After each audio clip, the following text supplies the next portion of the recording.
ঝিনাইদহ ৪ আসনের সংসদ সদস্য আনোয়ারুল আজিম আনার হত্যার মাস্টারমাইন্ড আখতারুজ্জামান শাহীন আমেরিকায় পালিয়ে আছেন বলে ধারণা করা করছে ডিবি।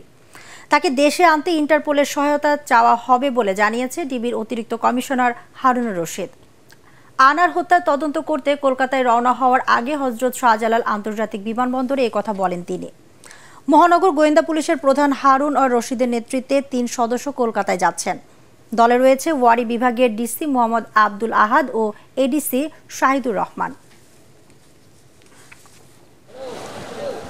শাহীনের বিরুদ্ধে কলকাতা যে মামলাটি রুজু হয়েছে সেখানেও সে কিন্তু একজন মদতদাতা, মাস্টারমাইন্ড।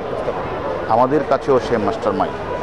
সে অপরাধটি করে ২০ তারিখ সে পালিয়ে যায়, কাঠমান্ডু দিয়ে দুবাই হয়েছে। আমরা ধারণা করছি সে আমেরিকাতে অবস্থান করছে। আমরা মনে করি আমাদের অলরেডি আমরা আমাদের এনসিবিতে, বিশেষ করে আমাদের ইন্সপেক্টর জেনারেল মহোদয়ের কাছে আমরা আবেদনটি করেছি এবং আমরা ইন্টারপোলের সহায়তা চাইব, কারণ সে একজন বড় রকমের অপরাধী।